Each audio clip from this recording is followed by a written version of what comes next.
My husband didn't know I spoke Italian, and that secret saved my life. At the dinner table in Scarpetta that November night, when he told his business partners I was nothing more than pretty furniture who didn't have a thought beyond prayer rugs and recipes, I finally understood why I'd kept that part of myself hidden for 7 years. I'm getting ahead of myself. Let me back up. My name is Aisha, and for the past 7 years, I've been Mrs. Richard Sterling. To everyone in Greenwich, Connecticut, I was the perfect investment banker's wife.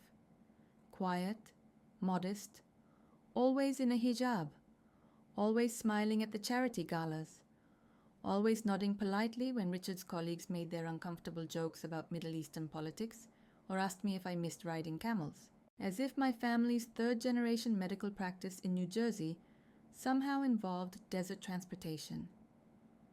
Richard loved that version of me, the version that didn't challenge him, the version that made him look culturally sophisticated and morally upstanding to his traditional clients.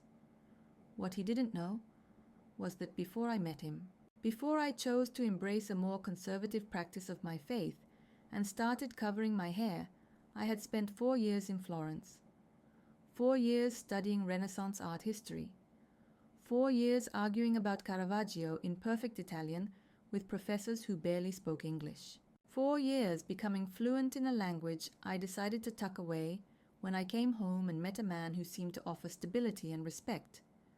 But that night at Scarpetta, when Richard switched to Italian and said things he thought I'd never understand, I realized my silence had been the smartest decision of my life, because now I knew exactly what he was planning to do to me, and I had time to make sure he never got the chance. This is a long story, and I'll need someone to walk through it with me. If you want to know how a quiet woman in a silk headscarf took down a man who thought she was too stupid to fight back, stay with me here. I promise you won't see the ending coming. I met Richard at a museum fundraiser in Manhattan. I was there with my sister, wearing a simple black hijab and a dress my mother had helped me pick out. He was there alone, standing in front of a Botticelli reproduction, looking like he was trying very hard to appear interested in art. He told me later that he noticed me because I was the only woman in the room who wasn't trying to get his attention. That should have been my first warning sign, but I was 26 and tired of my family asking when I was going to settle down. Richard was handsome, successful, and most importantly, he seemed to respect my faith. He never asked me to remove my hijab. He never pressured me about prayer times. He introduced me to his parents as someone he admired. We were married 6 months later in a beautiful ceremony that blended both our traditions. His mother cried. My father gave a speech about trust and partnership. Richard promised to honor me always. I believed every word. The first 3 years were good. We bought a house in Greenwich, a stunning colonial with white columns, and a garden I spent weekends tending. Richard commuted to his firm in Manhattan, Goldman and Sterling Investments, where he managed portfolios for high net worth clients. I worked part-time at a local art gallery and spent my evenings preparing elaborate dinners for his business associates. I was good at being Mrs. Sterling. I knew which wine to serve with which course. I knew how to make small talk about market trends without actually saying anything substantive. I knew how to smile and nod when Richard's colleagues brought their much younger second wives to our dinner parties and made jokes about trophy wives while looking pointedly at me. Richard never corrected them. He just laughed along. The shift happened gradually, so gradually I almost didn't notice it.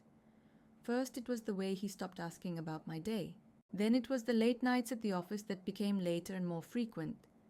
Then it was the separate bank accounts he insisted we maintain for tax purposes. Then it was the way he started introducing me at events with a hand on my shoulder that felt less like affection and more like he was presenting a well-trained pet. But the moment that cracked my carefully maintained illusion happened on a Thursday afternoon in September, about 6 months before that dinner at Scarpetta. I had come home early from the gallery because of a migraine. The house was supposed to be empty. Richard was supposed to be in Boston meeting clients. But when I walked into our bedroom to lie down, I found his laptop open on the bed. He must have been working from home that morning and forgotten to close it. The screen was open to his email. I wasn't snooping. I wasn't trying to invade his privacy. But the subject line of the top email was impossible to ignore. Thursday night at the usual place. The sender's name was Sarah Mitchell. My hands went cold. I knew I should close the laptop. I knew I should walk away. But something in my gut told me to read it. Just that one email. Just to confirm that my suspicions were paranoid and unfounded. The email was brief and casual. Sarah was confirming their standing Thursday arrangement at a hotel in Manhattan. She mentioned something about bringing the lingerie he liked. She signed off with a heart emoji. I scrolled down. There were dozens of emails from Sarah. Months of emails. They started innocent enough, discussing work projects at the firm where she apparently worked as a junior analyst. But they quickly evolved into something else. Plans to meet. Complaints about his boring home life. References to when he was finally going to leave his situation. His situation. That was me. I was the situation. I closed the laptop carefully, exactly how I'd found it. I went to the bathroom and threw up. Then I washed my face, fixed my hijab, and went downstairs to start dinner. When Richard came home that evening, I greeted him the same way I always did. I asked about his day. I served his favorite meal. I listened to him complain about traffic on I-95. I didn't mention the laptop. I didn't mention Sarah Mitchell. I didn't mention that my entire world had just collapsed while I was standing in our bedroom in the middle of a sunny afternoon. Because something had become very clear to me in those hours between discovery and dinner. If I confronted him now, in my shock and hurt, I would lose. He had been planning this for months. He had the upper hand. He had his secrets carefully arranged and his lies perfectly rehearsed. But I had something he didn't know about. I had my fluency in Italian, a language he'd spent years studying to impress his European clients, but had never known I spoke. I had my education and my intelligence that he'd dismissed as decorative accomplishments. And most importantly, I had something he'd lost. The ability to think clearly while he was busy underestimating me. That night, as I lay next to him in bed listening to him snore, I made a decision. I wasn't going to confront him. I wasn't going to cry or beg or ask him to choose me over Sarah Mitchell. I was going to wait. I was going to watch. I was going to learn everything about what he was planning. And when the moment was right, I was going to make sure that his betrayal cost him everything he valued most. I became a detective in my own home. It's amazing what you can learn when someone thinks you're too naive to notice anything beyond the color of the table linens. I started small. I paid attention to patterns. Richard's Thursday nights were sacred. He'd leave the house at 7, claiming client dinners or networking events. He'd come home after midnight smelling of expensive perfume and hotel soap. On Fridays, he was always in an unusually good mood, almost generous with his attention toward me. I stopped questioning his schedule. Instead, I started documenting it. I kept a small notebook hidden in my closet behind my winter scarves. Date, time he left, time he returned, any unusual behavior.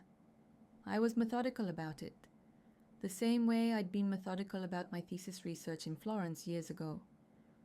But I needed more than a timeline of his affair. I needed to understand what he was really planning. The email had mentioned him leaving his situation, but I needed specifics. Was he planning to divorce me? When? And what about our finances? The answer came 3 weeks later when Richard left his phone charging in the kitchen while he took a shower. I had maybe 5 minutes. My heart was pounding so hard I thought it might bruise my ribs from the inside. I grabbed the phone. His passcode was our wedding anniversary, which felt like a sick joke. I went straight to his text messages with Sarah. What I found made the affair seem almost trivial by comparison. They weren't just sleeping together. They were planning a future. Sarah had already looked at apartments in the Upper East Side. Richard had promised her that by spring he'd be divorced and free to marry her. But the texts that made my blood run cold were about money. Richard was hiding assets. He'd been systematically moving money out of our joint accounts and into offshore accounts that I didn't know existed. He referenced something called the Cayman setup that he and Sarah joked about. He told her I was too stupid to understand finance, that I'd probably accept whatever divorce settlement his lawyer offered me just to avoid conflict. He estimated I'd walk away with maybe 20% of what we actually had, if that. In one text, he wrote something that I had to read 3 times to fully comprehend. The house is the biggest problem. It's technically in her father's trust, but I've been working on getting him to transfer it to joint ownership.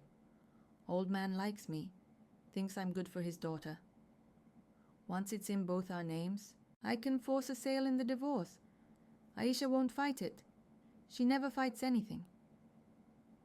I put the phone back exactly where I'd found it.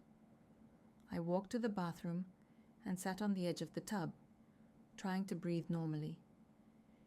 He wasn't just planning to leave me. He was planning to destroy me financially and then use my own family's trust in him to take away the security my father had provided. He was betting on my silence, on my conditioning to be modest and avoid confrontation, on every stereotype he'd ever believed about me. The worst part was that he wasn't entirely wrong. The old version of me, the version from 3 weeks ago, probably would have accepted a bad settlement just to make the divorce quick and private. The old version of me would have been too ashamed to tell my family the full extent of his betrayal. The old version of me would have shrunk away and rebuilt her life quietly somewhere else. But something had crystallized in me since I found those first emails. Maybe it was rage, maybe it was clarity, maybe it was just the final death of the naive trust I'd been clinging to, despite all evidence. Whatever it was, I wasn't going to be the woman Richard thought he'd married. I was going to be the woman I'd been before I met him, the one who'd argued with Italian professors and defended her thesis and refused to accept anything less than excellence in her work. I needed help, but I had to be careful about who I told. My family would want me to confront Richard immediately, to shame him publicly, to make a scene. That wasn't strategic. I needed someone who understood both the financial and legal aspects of what Richard was doing. That's when I thought of Diana Chen. Diana and I had met at the art gallery where I worked. She was a regular customer, an attorney who specialized in high-asset divorces and financial fraud cases. We'd had coffee a few times and bonded over our shared love of Baroque art and our experiences as women in predominantly male professional spaces. She was sharp, discreet, and most importantly, she had no connection to Richard's world. I called her from the gallery the next day, using one of the back offices where I knew I wouldn't be interrupted. I told her everything. The affair, the texts, the offshore accounts, Richard's plan to manipulate my father into transferring the house. I told her about his Thursday night pattern and his growing carelessness with his phone and laptop. Diana listened without interrupting. When I finished, there was a long pause. Then she said something that changed everything. Aisha, what your husband is doing isn't just morally wrong. Parts of it are actually illegal. If he's hiding marital assets and fraudulently moving money to offshore accounts, that's financial fraud. And if he's planning to manipulate your father, who I assume is older and possibly vulnerable, into a property transfer under false pretenses, that could be elder financial abuse depending on how he's approaching it. I hadn't thought about it in legal terms. I'd been so focused on the personal betrayal that I hadn't considered Richard might be committing actual crimes. Diana continued. Here's what we're going to do. You're going to keep doing exactly what you've been doing. Be the perfect wife. Don't let him suspect anything. But we're also going to build a case. I need you to document everything. Every late night, every unusual financial transaction you can access, every conversation you overhear. If he's as arrogant as you say he is, he'll make mistakes. and when he does, we'll be ready. I left that meeting feeling something I hadn't felt in months. Hope. Not the naive hope I'd had on my wedding day, but something harder and clearer. The hope that comes from having a plan and the determination to see it through. Richard thought he was playing chess with a checkers player. He was about to learn that I'd been studying the board the entire time, waiting for him to move his queen into a trap he didn't even see. The hardest thing about knowing your husband is planning to destroy you is pretending you don't know. Every morning, I woke up next to a man who was actively plotting my financial ruin, and I had to smile and ask if he wanted cream in his coffee. But Diana was right. My ignorance was my greatest weapon. As long as Richard thought I was oblivious, he'd continue to be careless. And carelessness creates evidence. I threw myself into being the perfect wife with an intensity that must have confused him. I organized a dinner party for his colleagues. I bought a new dress for the firm's holiday gala. I asked thoughtful questions about his day and listened to his answers like they mattered. I was performing the role of Aisha Sterling so convincingly that sometimes I almost forgot it was a performance. The gala was in mid-October, a black tie event at the Plaza Hotel in Manhattan. I wore a deep emerald gown and a matching silk hijab that cost more than my first car. Richard seemed pleased with how I looked, in the same way someone might be pleased with a well-maintained piece of property. That night, I met Sarah Mitchell for the first time. She was everything I wasn't. Blonde, tall, wearing a dress that showed more skin than fabric. She was 28, according to the research Diana had done for me. She'd graduated from NYU with mediocre grades, but had gotten hired at Goldman & Sterling through a family connection. She was the kind of woman Richard could take to client dinners without explaining her hijab, without fielding awkward questions about religion or culture. Richard introduced us with barely concealed amusement. He told me Sarah was one of his most promising junior analysts. He told Sarah I was very involved in charity work. Neither statement was technically a lie, which somehow made it worse. Sarah smiled at me with perfect white teeth and eyes that assessed me like I was a problem she was waiting to be solved. It's so nice to finally meet you, Aisha. Richard talks about you all the time. He says you make the most amazing Middle Eastern food. Of course, that's what he told her. That's all he thought I was capable of. I smiled back with equal warmth.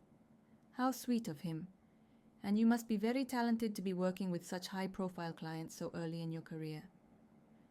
The slight emphasis on talented wasn't lost on her. Her smile tightened just a fraction. Richard, oblivious to the entire exchange, had already turned to greet someone else. For a brief moment, Sarah and I stood there, two women on opposite sides of a man who wasn't worth either of our time. I wondered if she knew about the offshore accounts. I wondered if Richard had promised her the same future security he'd once promised me.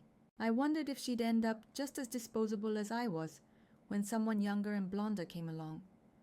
But mostly, I wondered if she had any idea that the quiet woman in the emerald hijab she was dismissing had already hired a forensic accountant and a lawyer who specialized in making men like Richard pay for their mistakes. The real breakthrough came 2 weeks later, and it was almost absurdly simple. Richard had to fly to Chicago for a 3-day conference. He left on a Tuesday morning, and I watched from the bedroom window as his car service pulled away. I waited 30 minutes to make sure he wasn't coming back for something he'd forgotten. Then I went into his study. I'd been careful about snooping before, only taking quick looks when I had a few minutes and a plausible excuse. But now I had 3 full days. Diana had given me a checklist of documents to look for: bank statements, investment records, tax returns, property deeds, insurance policies, anything that might show the full picture of our finances. Richard's filing system was meticulous, which was both a blessing and a curse. Everything was organized in labeled folders in a locked cabinet, but I'd found the key weeks earlier, hidden in a desk drawer in an envelope labeled spare keys. I started with the bank statements. Our joint account, the one I had access to, showed regular deposits of his paycheck and normal household expenses. But there were also regular transfers to an account I'd never heard of, labeled only with a number, $5,000, like clockwork, on the first of every month for the past year. That account didn't appear in any of the investment summaries Richard had shown me during our last financial planning conversation. $60,000 just vanished. I photographed everything with my phone, using an app Diana had recommended that saved the images to a secure cloud account Richard couldn't access. Then I found the real treasure, a manila folder labeled EC Holdings. Inside were documents establishing a shell company in the Cayman Islands. The company had been created 2 years ago. Around the same time, Richard had started complaining about taxes and suggesting we keep our finances separate for optimization purposes. The paperwork showed multiple transfers from our investments into accounts controlled by EC Holdings, totaling over $300,000. $300,000 of marital assets, hidden away where I'd never see them, where the courts would never see them unless someone knew to look. I photographed every page. Then I found something even more damning, an email printout from Richard to his accountant, discussing strategies for minimizing marital asset division in the event of dissolution. The email was dated from 8 months ago, long before I'd found those messages with Sarah. He'd been planning this divorce for almost a year, carefully positioning himself to leave me with nothing while he walked away with everything.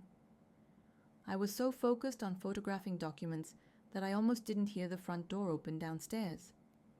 My blood turned to ice. Richard wasn't supposed to be back. His conference was 3 days.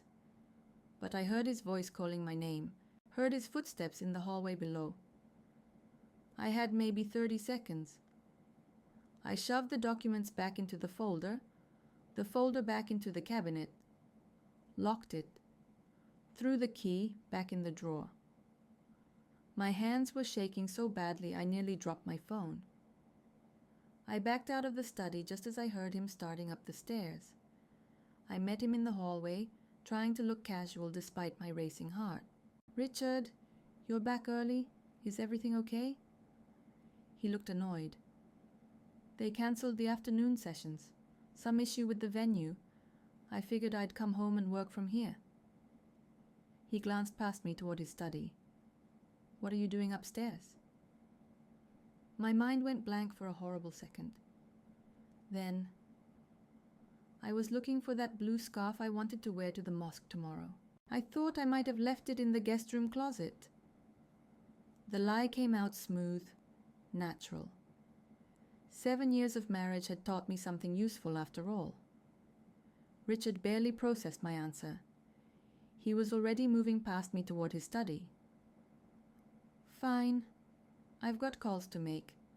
Don't disturb me for a few hours." I went downstairs on legs that felt like water. I locked myself in the powder room and let myself shake for a full minute before I could trust myself to move normally again. That was too close. But it was also a reminder. Richard might be methodical about hiding his crimes, but he was sloppy about hiding his evidence. He'd gotten so comfortable in his certainty that I was clueless that he'd stopped being truly careful. And that sloppiness was going to be his downfall. That night, I uploaded all the photographs to Diana. She called me an hour later, and I could hear the excitement in her voice. "Aisha, this is better than I hoped. The shell company alone is enough to prove fraudulent asset concealment. Combined with the timeline in that email, we can demonstrate premeditation. When we file for divorce, we're not just going for equitable distribution, we're going after everything he tried to hide, plus sanctions for fraud." But I wasn't thinking about the divorce yet. I was thinking about something Sarah had said at the gala, something that had stuck in my mind. "Richard talks about you all the time." What exactly was he saying? And to whom? Because if there was one thing I'd learned about my husband, it was that he couldn't resist talking about himself. His brilliance, his strategy, his plans. And sometimes people who talk too much say things they shouldn't, especially when they're trying to impress someone, especially when they think no one who matters is listening. I didn't know it then, but that thought would lead me directly to the moment when Richard would finally, catastrophically, say something he shouldn't. In Italian. At a restaurant in Manhattan. In front of clients who would change everything. Diana and I met for coffee at a small place in New Canaan, far enough from Greenwich that we wouldn't run into anyone from Richard's circle. She brought a leather folder full of documents, evidence we'd been collecting for weeks. But I'd been thinking about something that didn't make sense, something that went beyond greed or simple infidelity. Why now? I asked Diana after we'd settled into a corner booth. Richard has been successful for years. We've been married for 7 years. Why start hiding money and planning a divorce now? What changed? Diana studied me over her coffee. You tell me? Did something happen about 18 months ago? Around the time he started setting up the offshore accounts? I thought back. 18 months ago. That would have been spring of the previous year. We'd been at my parents' house for a family dinner. My father had... Oh God. My father had a health scare, I said slowly. Nothing serious, just a minor heart incident. But it scared him. He started talking about estate planning, about making sure everything was in order for my mother and me. Diana leaned forward. And what does your father have? The house we live in, I said, and a considerable investment portfolio. When I got married, my father put our house in an irrevocable trust to protect it. It was his wedding gift to me. The trust ensures that no matter what happens, I always have a home. Richard lives there, but he can't touch it, can't sell it, can't borrow against it. If we divorce, I keep the house and he gets nothing from it. How much is the house worth? At current market value? Probably close to $3 million. Diana's expression shifted to something harder. And Richard knew this? Of course. My father explained it to him before the wedding. Richard seemed touched by it at the time. Said it showed how much my family valued me. Diana pulled out her laptop and started scrolling through the documents we'd collected. Look at this. Look at the dates Richard started moving money offshore. March 15th. When was your father's health incident? March 10th. And this. She turned the laptop to show me an email. This is from Richard to his accountant, dated March 20th. He's asking about the legal options for reassessing asset protection structures in a marriage where the primary residence is held in trust. He's literally asking how to get around your father's protection. The realization hit me like cold water. He married me for the house. I think it's more than that, Diana said carefully. I think he married you for the stability and respectability you represented. The house was a bonus, a retirement nest egg he thought he'd eventually access. But when your father got sick and started talking about making sure you were protected, Richard realized the gravy train was never coming. He'd put in 7 years, played the dutiful husband to a woman he clearly doesn't respect, and he wasn't going to get the payout he expected. So he decided to take what he could and run. I said flatly. Not just that. Look at these texts with Sarah. Diana pulled up screenshots on her phone. Look at what he says here. The old man tied everything up so tight I can't touch it. Thinks I'm going to hurt his precious daughter. Like she's some kind of prize worth protecting. She's just an uneducated housewife who got lucky being born into money. Uneducated. The word hit me like a slap. I had a master's degree in art history from one of the most prestigious universities in Italy. I spoke 3 languages. I'd published research papers. I had given lectures at academic conferences. But because I chose to embrace my faith more conservatively after we married, because I chose to prioritize our home life over a high-powered career, Richard had decided I was uneducated. He'd taken my choices and used them to diminish me in his own mind, to justify his betrayal. It wasn't enough that he was cheating and stealing. He'd convinced himself I deserved it. There's more, Diana said quietly. I did some deeper research into Richard's background. Before he met you, he'd been engaged once before. Did you know that? I didn't. Richard had told me he'd dated casually, but never seriously before me. Her name was Jennifer Carmichael. Old money, Connecticut family. They were engaged for 6 months. The engagement ended when her father insisted on a prenuptial agreement that would have left Richard with nothing if the marriage ended in the first 10 years. Richard walked away. The pattern was so clear it was almost funny. Almost. He's a gold digger, I said. An actual calculating gold digger. He targeted women from wealthy families and tried to marry into money he didn't earn. That's exactly what he is, Diana confirmed. And he's smart about it. He never goes after women who are in his professional world, women who might see through him. He goes after women who come from traditional families, where there's an expectation of supporting your husband's career, where questioning financial arrangements might seem suspicious or unfeminine. I thought about Sarah then. Young, ambitious Sarah, who thought she was getting a successful older man who'd leave his boring wife for her. Did she know Richard had no real money of his own? Did she know that his lifestyle was funded entirely by his salary, which would take a massive hit after the divorce when he had to pay alimony and support? Did she know she was just the next mark in his long con? Here's what I don't understand, I said. If the house is protected and he knows it, why try so hard to convince my father to change the trust? Diana smiled grimly. Because he's desperate. He's been living beyond his means, probably trying to impress Sarah. Look at these credit card statements we pulled. He spent almost $50,000 in the last 6 months on jewelry, hotels, restaurant bills. He needs a big payout from this divorce, or he's going to be in financial trouble himself.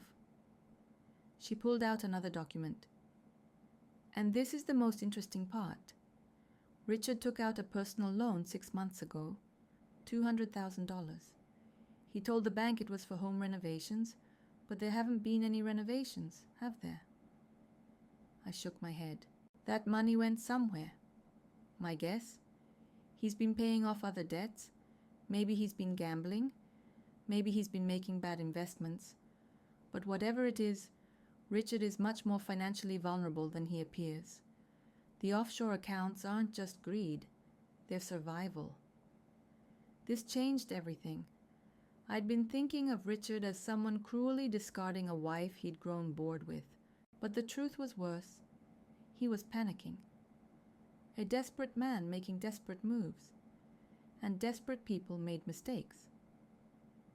So what do we do? I asked. Diana's smile turned sharp. We wait for him to make his next move. Men like Richard always overplay their hand when they're scared. He's going to push too hard, reveal too much to the wrong person. And when he does, we're going to be ready to take everything he tried to steal and then some. I left that meeting understanding something fundamental. Richard's betrayal wasn't personal. Not really. He would have done this to any woman who stood between him and money. I wasn't special in my suffering. I was just the woman who happened to be married to a con artist when his con started falling apart. But I was also the woman who spoke Italian, who had a law degree holding ally, and who had been quietly collecting evidence for 2 months. Richard had chosen the wrong mark this time. He just didn't know it yet. The call came on a Friday afternoon in early November. Richard's assistant, a nervous young man named Kyle, rang my cell phone. Mrs. Sterling, I'm so sorry to bother you, Kyle said, sounding genuinely apologetic. But Mr. Sterling asked me to let you know that he needs you to attend a dinner next Tuesday evening with the Lombardi brothers. They're very important potential clients from Italy, and Richard thought having you there would be good for the relationship. My heart started racing, but I kept my voice calm. Of course. What time? 7 o'clock at Scarpetta. It's the Italian restaurant in the meatpacking district. Richard said to dress nicely. These are traditional men, and he wants to make a good impression. Traditional men. I almost laughed. Richard was going to use me as a prop again, the modest Muslim wife who demonstrated his sophisticated worldliness. The irony was so thick I could taste it. "I'll be there," I told Kyle. "Thank you for letting me know." The moment I hung up, I called Diana. "This is it," I told her. "This is the moment." "Tell me everything," Diana said. I explained about the Lombardi brothers, about Richard's pattern of conducting business with international clients in languages he assumed I didn't understand, about how he always became more careless when he was trying to impress people. "He's going to do it in Italian," I said. "He's going to say something in Italian at that dinner, something he thinks I won't understand, and that's when I'm going to show him exactly how wrong he's been about me." Diana was quiet for a moment. "Aisha, are you sure? Once you reveal that you speak Italian, you lose the element of surprise. If this doesn't go the way we plan, if the Lombardis don't react the way you hope, we might lose our advantage." "I've been thinking about that," I said. "But here's the thing. Richard is desperate. You said so yourself. He needs this deal. These are high net worth clients, and if he lands them, he's looking at a commission that would help solve his financial problems. He's going to be stressed, performing, trying to manage multiple deceptions at once. That's when people slip up. That's when they say things they shouldn't. And you think he's going to say something incriminating at this dinner? I know he is, because he's done it before. I've been thinking back to other business dinners I've attended with him, the ones with his French clients, the ones with the Japanese investors. He always does this thing where he shifts into their language and talks about me like I'm not there, like I'm furniture. He finds it amusing. He thinks it bonds him with his clients." Diana sighed. "If you're going to do this, we need to prepare. Tell me everything you know about the Lombardi brothers." I'd already done my research. The Lombardis were old money from Milan, brothers who ran a family investment firm that managed portfolios for some of Europe's wealthiest families.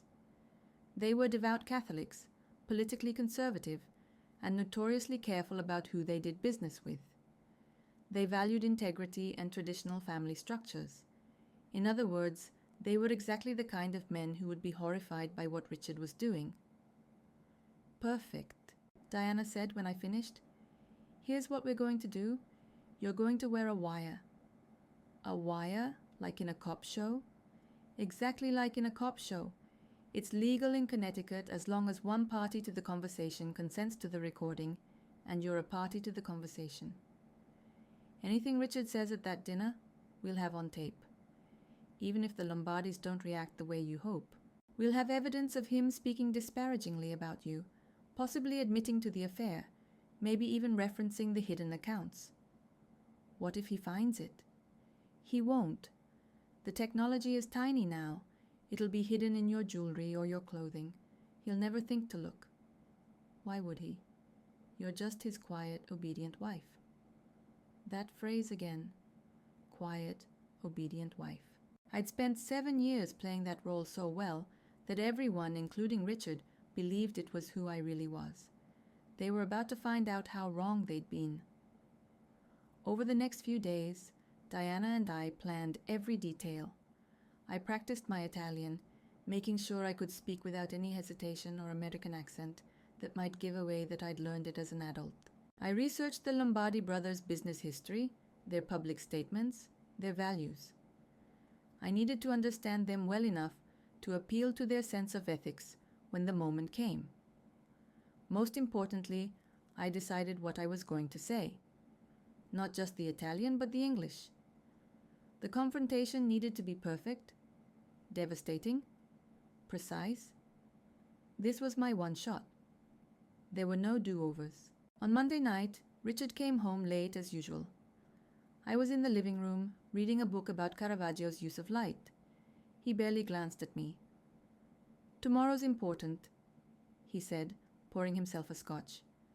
"The Lombardis are old school, very Catholic, very traditional. Just smile and nod. Maybe mention your charity work if they ask. They'll appreciate the modesty angle." The modesty angle. as if my faith was a marketing strategy. "Of course," I said softly. "I want to help however I can."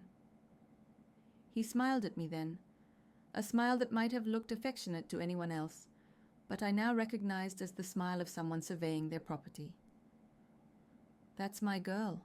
Wear that navy dress, the one that covers everything, and the matching hijab." "Absolutely," I agreed. Inside, I was imagining the look on his face when he realized that the woman in the navy dress understood every word he'd said in Italian to clients over the years. Tuesday arrived cold and rainy, November weather that matched my mood. I spent the morning at the gallery, but I couldn't focus. I kept running through scenarios in my mind. What if Richard didn't take the bait? What if he kept the conversation entirely in English? What if the Lombardis were complicit in his schemes? Men who saw wives as property just like he did. But then I remembered Diana's research. The Lombardis had been married to their respective wives for over 30 years each. They were known for their family values, their philanthropy toward women's education programs in developing countries. These weren't men who saw women as furniture. They were men who valued genuine partnership and respect. Richard was about to make the worst mistake of his life by assuming otherwise. Diana met me at her office at 4 o'clock to fit me with the recording device. It was smaller than I'd imagined, a tiny microphone hidden in a decorative pin I wore on my hijab, connected to a recording device no bigger than a flash drive tucked into the waistband of my dress. "You're going to do great," Diana said, adjusting the pin. "Just let him talk. The more he says, the better. And remember, even if you decide not to confront him at the dinner, we'll have the recording. We can use it in court." But I was going to confront him. I'd been silent for 7 years, performing the role of the perfect wife while he mocked me behind my back and planned my destruction. Tonight, the performance ended. Richard picked me up at 6:30. He was in a good mood, whistling while he drove. He talked about the commission he'd earn if the Lombardis signed with the firm, about the bonus it would mean, about how this could be the deal that really elevated his career. Not once did he mention what that money might mean for our future together, because he'd already written me out of his future. We arrived at Scarpetta at exactly 7 o'clock. The restaurant was elegant, all dim lighting and white tablecloths, and the kind of hushed atmosphere where important people discussed important things. The Lombardi brothers were already there, waiting at a corner table. Marco and Stefano, both in their 60s, both distinguished in expensive Italian suits. Richard introduced me with his hand on my shoulder, possessive and dismissive at once. The brothers were gracious, complimenting my dress in careful English. I smiled and thanked them, playing my role perfectly. And then Richard switched to Italian. The first course arrived, and with it, Richard's confidence. He was at his best in moments like this, charming and articulate, discussing market trends and investment strategies with the ease of someone who'd spent his career performing this exact role. The Lombardi brothers listened attentively, asking intelligent questions in their accented English. They seemed genuinely interested in what Richard had to offer. I sat quietly, taking small bites of my appetizer, looking like exactly what Richard had told them I was, decorative and silent. Then Stefano asked about Richard's personal investment philosophy, and Richard's answer started in English, but slowly shifted to Italian. It was smooth, natural, the kind of code switching that happens when someone is truly comfortable in multiple languages. The brothers' faces lit up. There's something about hearing your native language that creates instant intimacy, and Richard knew this. He used it to his advantage, deepening the connection, building trust. I understood every word, every single word. They talked about risk management, about the volatility of emerging markets, about the importance of discretion when handling old family money. It was all perfectly professional, all perfectly appropriate. Then the second course came, and the wine, and the conversation shifted. Marco mentioned something about the stress of balancing work and family. How his wife sometimes complained that he worked too much. How difficult it was to make women understand the demands of their profession. Richard laughed and switched fully into Italian. This was the moment I'd been waiting for. He told them I was very beautiful, which would have been a compliment if his tone hadn't made it sound like he was describing a painting he owned. Then Stefano, loosened by wine, asked if I was boring.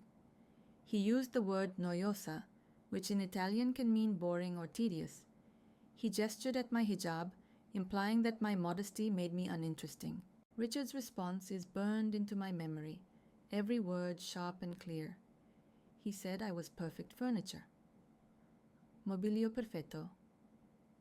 Quiet, obedient, with no thoughts beyond prayer and recipes. He said it was perfect for him because he could do whatever he wanted. I was too stupid to notice or care. I kept my face neutral, but my heart was hammering against my ribs. The recording device was capturing every word, but I didn't need it for what I was about to do. Marco asked about someone called L'Americana, and I understood immediately. The American woman? Sarah.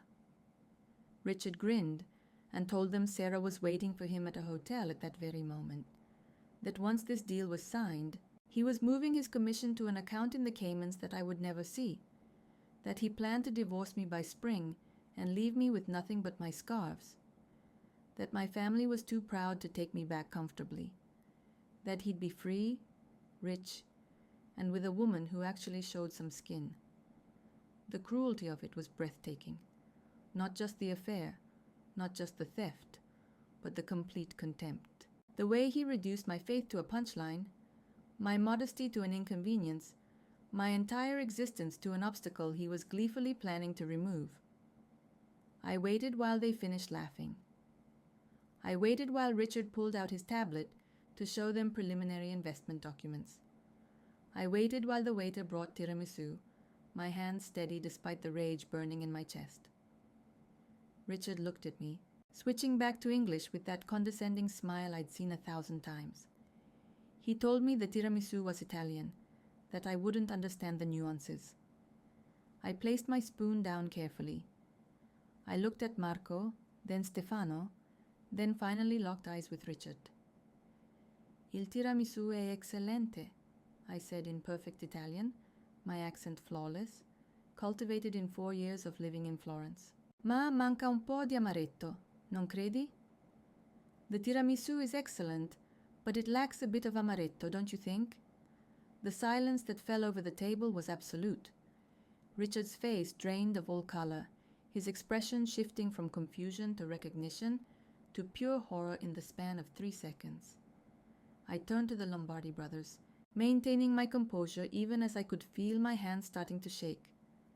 Signori, I said, my voice steady and clear. Mio marito sta pianificando di frodarvi. Gentlemen, my husband is planning to defraud you.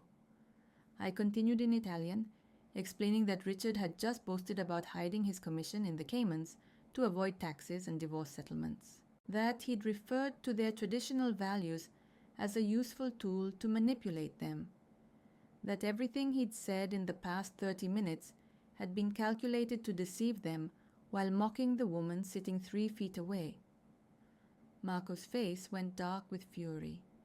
He reached for the tablet on the table, pulling it away from Richard's frozen hands. Aspetti, Richard finally managed to say in Italian. Wait. His voice was shaking. Aisha, I didn't... Non intendevo? I didn't mean it. The classic retreat of a man caught in his own lie. I switched back to English, my voice cold and precise. You meant every word. You've meant every word for months, probably years. You thought I was too stupid to understand you.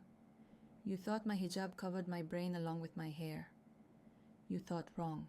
I turned back to the Lombardi brothers, speaking English now so Richard would understand every word of what I was taking away from him. My husband has been hiding marital assets in offshore accounts. He has been conducting an extramarital affair with a colleague named Sarah Mitchell. He has been planning to fraudulently hide his earnings from this partnership to avoid legal obligations in our impending divorce. The recording device I'm wearing has captured his confession in both Italian and English. Stefano was staring at Richard with disgust. "È questo vero? Is this true?" Richard couldn't answer. His mouth opened and closed, but no sound came out. I continued. "The house in Greenwich that he's been using as a mark of his success? It was purchased with my family's money and held in an irrevocable trust. He has no claim to it. The lifestyle he's been funding to impress you and his mistress? It's built on debt and stolen marital assets. My attorney has documentation of every fraudulent transfer, every hidden account.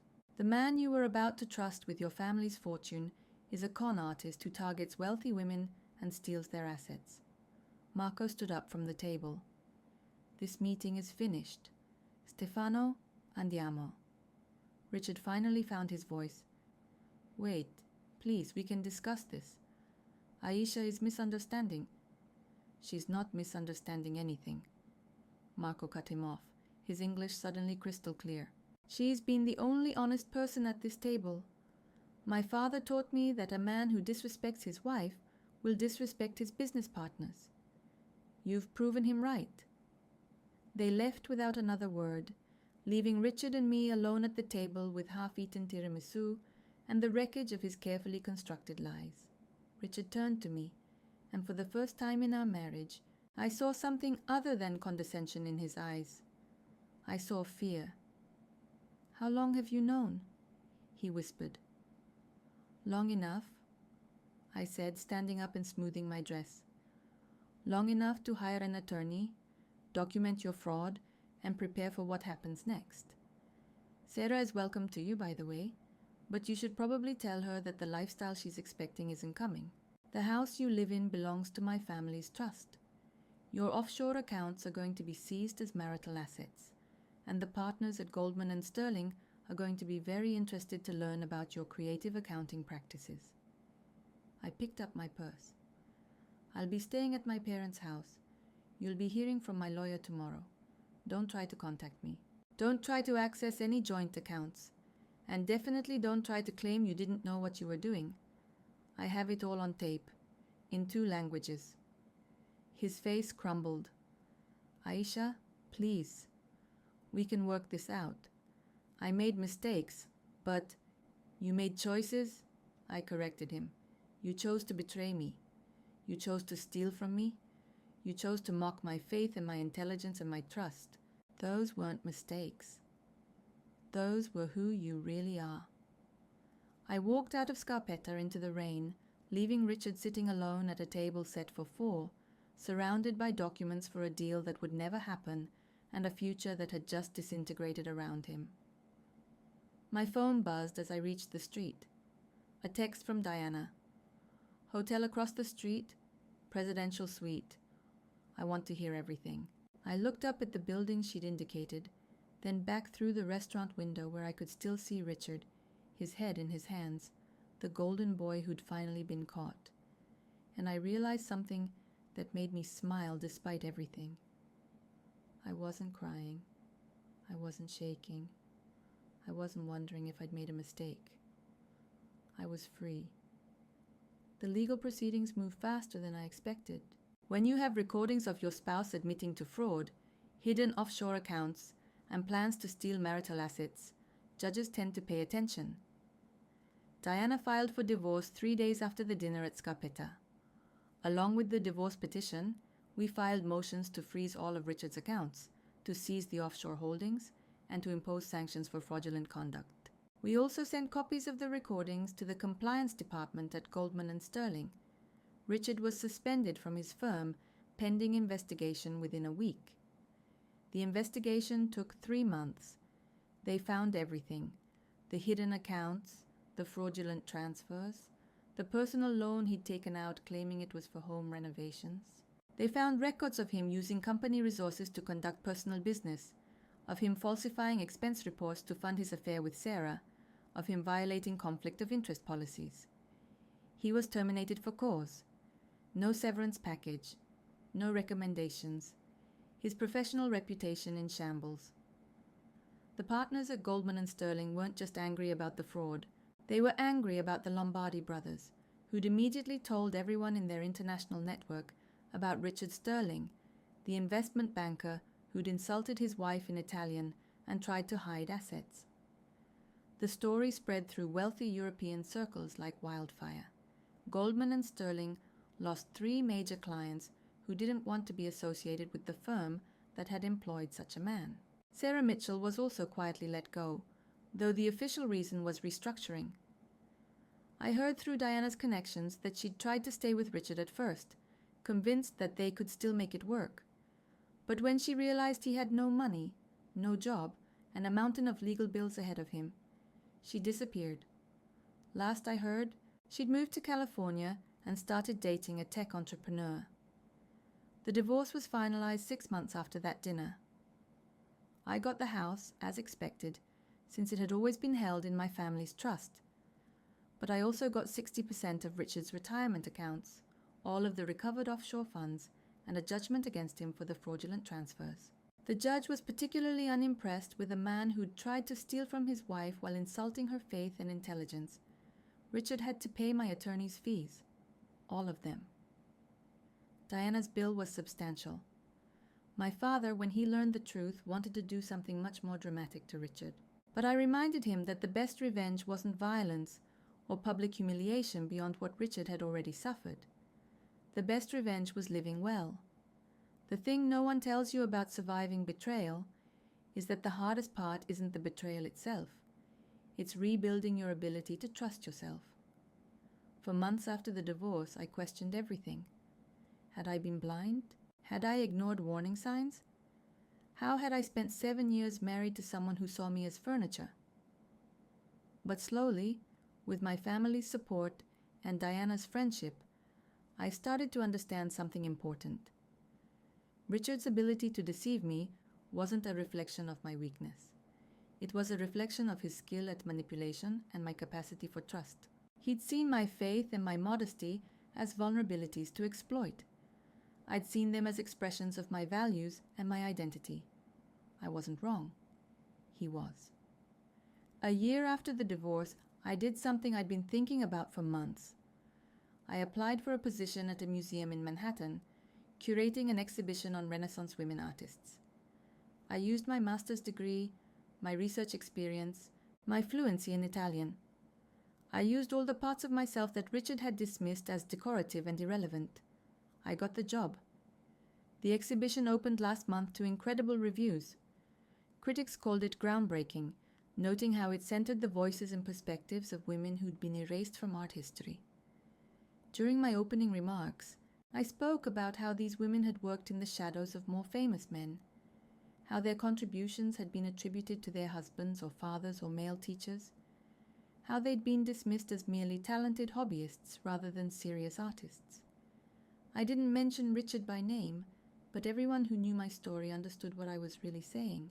Being underestimated is only a disadvantage if you believe the person doing the underestimating. I still wear my hijab. I still practice my faith. But I don't perform modesty for anyone's comfort anymore. I don't make myself smaller to fit someone else's expectations. And I don't hide my intelligence or my education or my ability to speak 3 languages fluently. Last week, I got a message on LinkedIn from Marco Lombardi. He wanted to apologize for his brother's inappropriate comments at that dinner, to tell me he'd been impressed by my courage and poise. He also wanted to know if I'd be interested in consulting for his firm on their art acquisitions. They were building a collection of works by underappreciated women artists. I said yes. The truth is, Richard did me a favor, though not in any way he intended. He showed me that I'd been performing a version of myself for so long that I'd almost forgotten who I really was. The quiet, accommodating wife was a role I'd chosen, but it had become a cage. Breaking out of that cage hurt, but it also freed me to become someone I'm much prouder to be. I think about Sarah sometimes. I don't hate her, though I probably should. She was young and ambitious, and fell for the same lies I'd fallen for once. Richard told her he was trapped in a loveless marriage, that I didn't understand him, that they had a special connection. The same story men like him have been telling their mistresses since the beginning of time. The difference was that I had learned Italian in Florence, had documentation of his fraud, and had a lawyer who specialized in making cheating husbands pay. Sarah just had promises from a con artist who was rapidly running out of marks. My life now looks nothing like what I imagined on my wedding day. I have a career I love, work that challenges me, colleagues who respect my expertise. I have my family, my faith, my community. I have friendships built on honesty rather than the careful performance of perfection. I have a one-bedroom apartment in Brooklyn with brick walls and a view of the bridge that I decorated myself, with art I chose and colors I love. And I have the knowledge that when someone tried to destroy me, I was strong enough to fight back, smart enough to build a case, patient enough to wait for the perfect moment, brave enough to speak when it mattered most. The wound Richard inflicted, the mockery of my faith, the dismissal of my intelligence, the attempt to steal my security, has healed into a scar. Not the kind that makes you weaker, but the kind that reminds you what you survived. The kind that proves you're stronger than you knew. If you're listening to this story from somewhere in the world, I want you to know something. The person who underestimates you is giving you power, even if they don't realize it. They're dropping their guard. They're getting careless. They're giving you time to prepare. Use that time wisely. And if you're wearing a hijab, a cross, a kippah, any symbol of faith or identity that people mistake for weakness, wear it proudly. Let them underestimate you.